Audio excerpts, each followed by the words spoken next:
现在要来看到，其实也在为10月底的习川会做铺陈的，就是中国大陆打的科技战，来增加自身的筹码。最新消息，我们来看到中国大陆这一次很掀桌了，全面禁买辉达的特供晶片，多少颗呢？200万颗的库存，恐怕都要这个变成库存完全放在那边，没有人买了。接下来损失的金额恐怕达到了1000亿人民币，都会化成泡影吗？另外，今天也会来关心到的是中芯国际它自己自产的 DUV 要来冲刺7奈米，能够挑战艾斯摩尔的霸权地位吗？今天3个火线话题，我们会来带观众朋友看到，是中国大陆确实现在已经全面要来禁购。最新消息哦，辉达的任何特供晶片，200万颗库存会不会引爆危机呢？中芯的首款 DUV 曝光之后，它的7奈米会不会重击艾斯摩尔的霸权？最后我们也会来看到阿里最新出的这一款晶片，由平头哥来出席了。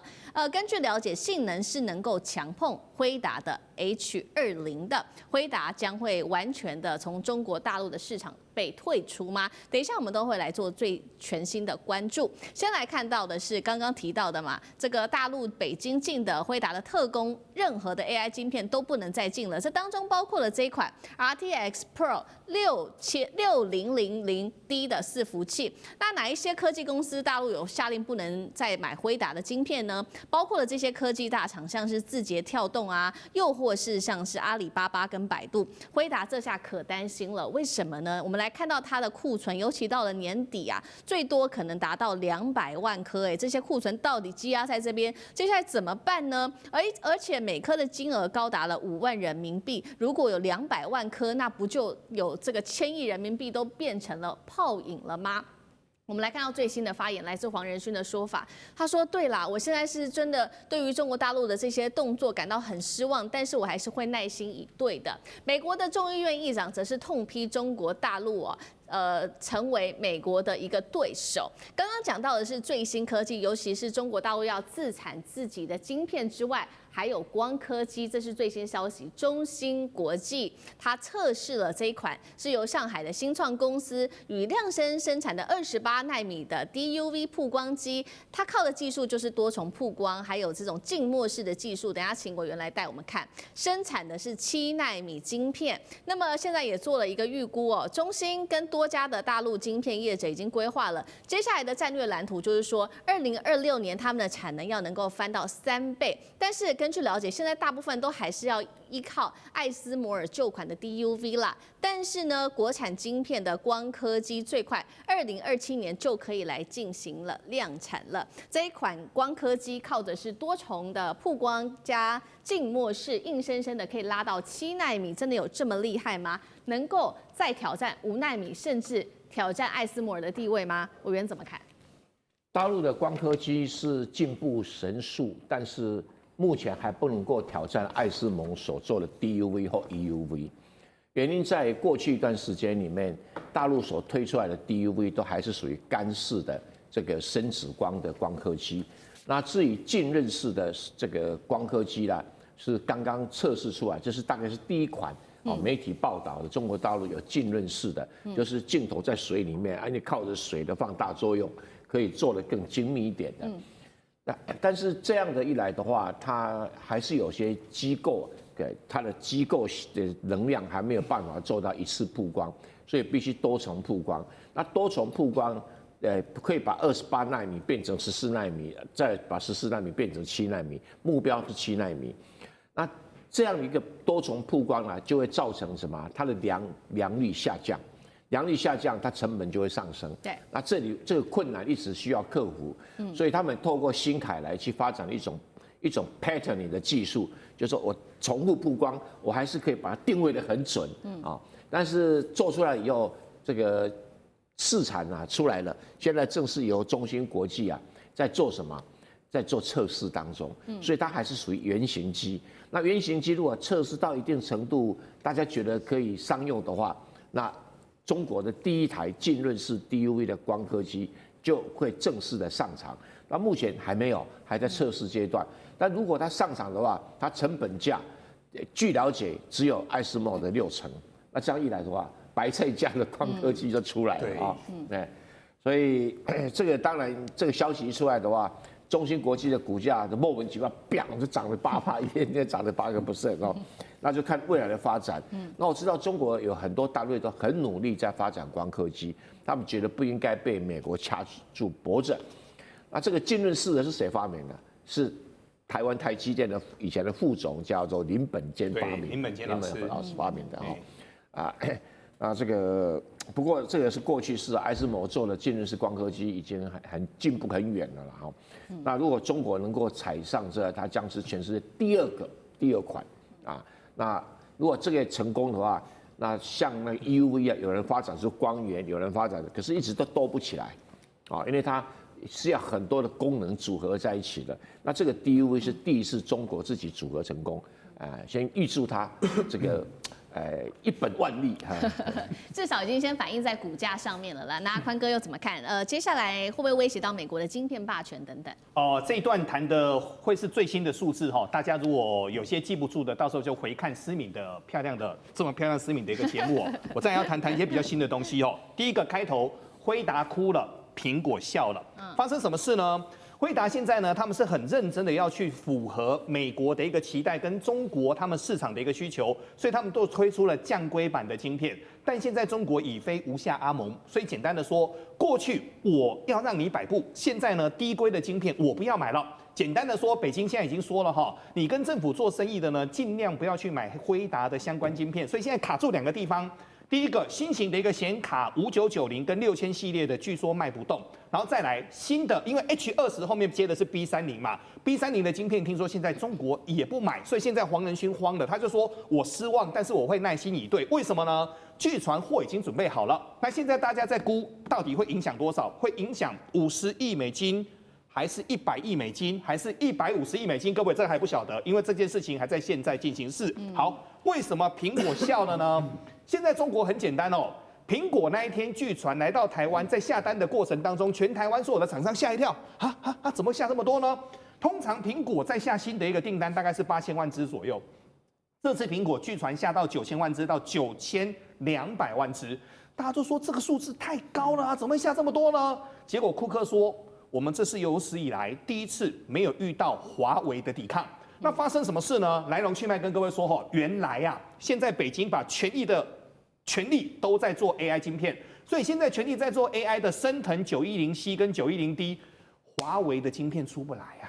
那华为晶片出不来怎么办呢？所以这次苹果新的17手机推出来的时候，华为没有新机来跟它正面对抗，所以苹果认为这次他们有办法在中国，在全世界这一次要大获全胜。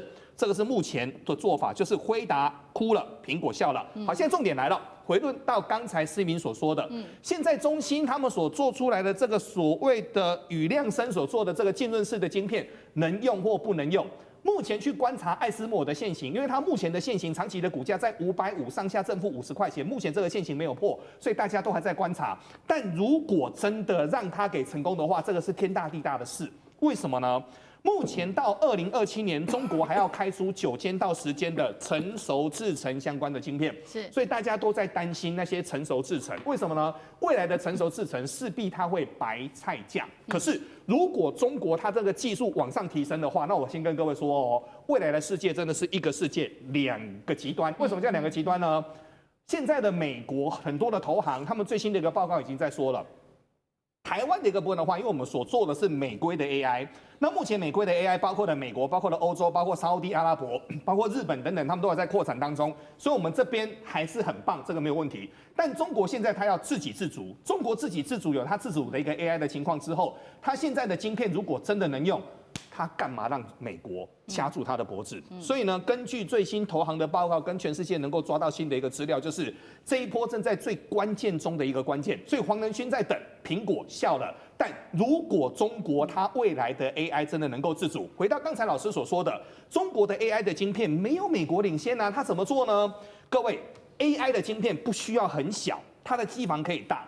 所以他们目前呢，据说第一个在矽光上面的专利守不住，美国的专利守不住哈，他们的光纤的一个技术、软体的一个技术、记忆体的一个技术都已经跟上来了。所以只要中国它的 AI 到时候真的能够自主的情况的话，未来在 AI 的世界当中，就是会一个地球2个世界，美规世界跟中国的世界。那中国的世界它自给自足之后，辉达、黄仁勋跟美规这一块的 AI 会受到多少的影响，我们就一步一步的观察。但现在第一个雏形正在出来当中，可以确定一件事情是，中国不希望跟过去一样被卡脖子，所以很多事情他们在自立自强。好，中国大陆的 AI 晶片自主，现在黄仁勋真的也是很担心哦。我觉得中国大陆现在已经几乎要完全把辉达给切割出去。那以后如果真的分成美规跟中国大陆的规格的话，我们来看到其实。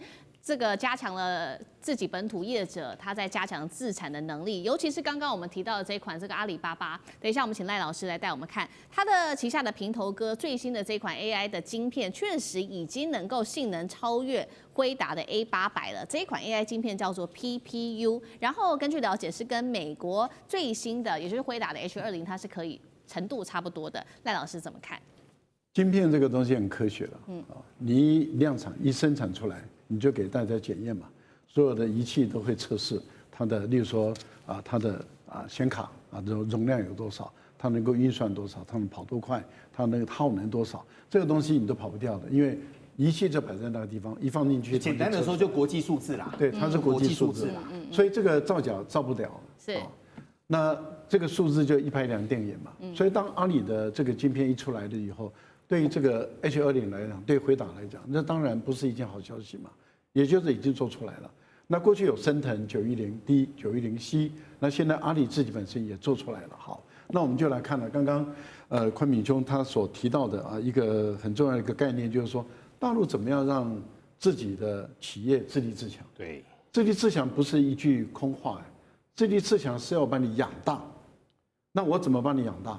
对大陆来讲，它的最大的优势就是市场规模够大，14亿人口，用户有多少？31个省市等。那这么大的一个规模，也就是说，一个中国大陆，你美国才3亿人口，你再加整个欧洲，也不过就是4亿多人口，7亿多，你再把日本、再把加拿大都加起来，你也不过是8、9亿，对，还是比这14亿少啊。对。可是通讯系统这种东西，手机或是移动或是电脑。那这个部分在大陆已经基本上来讲普及化了，所以它已经不再是说少数人或者是只有某些精英他们在使用，它已经是全面性的普及。好，那普及的话，就是它市场规模够大，而且它市场规模比你美国能够联合起来的盟国的总和都还大。那这样的情形，我们就来看，那大陆做了什么？李强这次就到了青海去了嘛？对，他到青海干嘛？去看中国联通。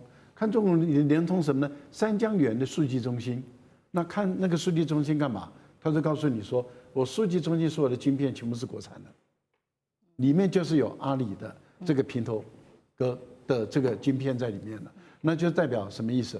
代表就是说我中国的联通网络通讯，所有的他们所需要的这些数据的晶片，中国已经可以自给自足。好，那当然。他们告诉你，厂商告诉你说我的品质好，我已经可以自立自主。